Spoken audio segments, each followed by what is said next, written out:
All right, guys, and we are back. Oklahoma. It seems like the dominoes are falling on the recruiting trail, that Oklahoma is maybe starting to pick up some traction, and I'm excited. I'm excited for what July will potentially hold, especially going into August. We have scheduled commitments galore, and then guys that aren't scheduled officially, but might be announcing their commitments, and we got to talk about it. And by the way, we got to talk about it. That's not Ty's slogan. That's for anybody to use. But guys, before we jump into it, go ahead and hit that like, hit the subscribe button, jump down the comments below. Let me know what y'all's thoughts are. But Jay, you're with us today. So before we get started, tell everybody where they can find you at. What's good, everybody? Y'all know me, Jay Smith, Unfair Sports, frequent visitor with PG. It's been a bit, but we're getting back on track now that we're past official visit season and vacation season. Once the football season hits, you'll see a ton of me on the channel. So, man, I'm glad that you had me today. Because Oklahoma, there's some scheduled commitments that are in place that could fall in Oklahoma's favor. And I think it's only right that we start with Casey Poe, the four-star offensive lineman that is supposed to be announcing his commitment. Well, actually, this will be coming out on Wednesday or Thursday, and it's Wednesday now, so Casey Poe's commitment will already have happened. But, Jay, go ahead and give me a little bit of thoughts around Casey Poe, what you've heard, because I've kind of said it's been Alabama. I think it'd take a miracle for Oklahoma to come out was a winner at this point, but it's recruiting. Anything can happen, so wouldn't be shocked. Yeah, no, I agree with you there. Casey Poe is my expectation as well, just because the relationship with Alabama, the relationship with the history of Alabama. His, was his grandfather played for Bear Bryant, and so Oklahoma tried. They pushed hard. And it's just one of those situations that just did not turn out the way that they would have liked. And it's okay. It happens to us in the recruiting trail. And I tell everybody, don't worry, don't stress about what Bill Bedenbaugh is doing. He's been doing a phenomenal job for years. He is one of those Joe Moore finalist type coaches. And so we know that he's got something up his sleeve, and we're just kind of waiting for it to come to fruition. Yeah, and, I think a lot of people are freaking out about the offensive line, and I think it's important to note the offensive line has got some young guys out there that, although Oklahoma might be losing I think they are for sure losing 4 offensive linemen this season, maybe 5 if Tyler Guyton decides to go to the league. Oklahoma's got at least 3 guys that can step up and be starters, bona fide starters. And then you would expect Bill Bedenbaugh is going to turn to the portal to take a couple of experienced guys that have high snaps, guys that realize maybe they need to go somewhere to be developed a little bit better so that they can make the league and make some big time money. But I think Oklahoma's going to be fine. We had an interview with Michael Fasusi, who I'm not sure if you watched it, Jay, yet, but Oklahoma's in good position for some 2025 recruits. Talked about it. There's 2 or 3 guys out there at Bishop Gorman. Very familiar with that area with DeMarco Murray, Las Vegas, very good at recruiting that area. And then also you've got some guys out of Denton Ryan. You've got guys in the Dallas area. And then you've also got Michael Fasusi, who I'm pretty much this close to predicting to end up at Oklahoma. I've kind of gone back and forth on whether or not I should do that, but I really like Oklahoma's chances there with him. So I think Oklahoma will be fine. I know you're not landing the Bennett Warrens, not landing the Casey Poes, who, we all thought was going to end up in this class for Oklahoma, but I think Bill Bedenbaugh and Jeff Lebby will be fine. They know what they're doing on the offensive line. I agree. I think that they know they've got a plan. Let's put it like that.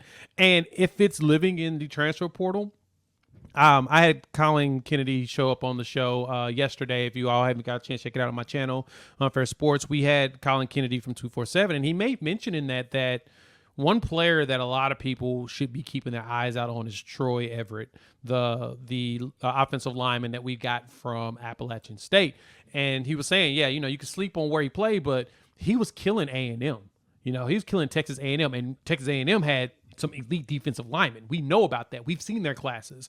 You say whatever you want to about their development or their coaching, but they've got talent. And he was out there cooking. And so bringing him in, he's still young, so he's got at least 3 years of eligibility to go on top of that additional COVID year. There's something that to be said about Bedenbaugh and staff going after players in the portal. That's probably something to keep your eyes on. They're probably going to pull a lot of young players out of the portal on top of getting recruits. And if anything, 2025 is a class they're really going to focus on. Yeah, and talk about a little bit about Troy Everett, because that's a great, place to look at the offensive line and what Bill Bedenbaugh wants to do. You have Joshua Bates, who's supposed to be your center of the future. And I think there were some concerns that maybe Josh Bates wasn't exactly ready. And Troy Everett's going to come in, not only challenge Josh Bates this season, but he's going to challenge Andrew Rain. And we've talked about it many times that you've got to have your ironing, sharpening your iron in that offensive line room, but just on the team in general. And you know what? If the guys don't like it, they don't like the competition, they can just go ahead and get on out, because Oklahoma is going to continue to bring guys like that into the room, in any room, to be able to provide competition. So Troy Everett, I like that one. I think we forget about him a lot. Yeah, we do. That's one to really keep your eyes on. And honestly, if you look at just the tackles itself, we diving into offensive line right now, or whatnot. But Walter Rouse with Tyler Guyton, oh my God, that's probably one of the best bookend tackle setups in college football. Like, you can't sleep on that. We saw what Tyler Guyton can do when he was battling Jared Verse, who is definitively going to be a top 10 draft pick in the NFL. He could have been that this year if he decided to leave, but for some weird reason he came back. I'm gonna keep saying it because it's weird to me. But he is that talented, and you saw what Guyton could do against him in the bowl game.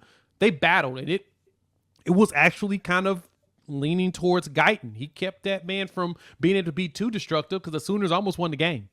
And that's one of those, everybody's like, man, the trenches for Oklahoma was working it.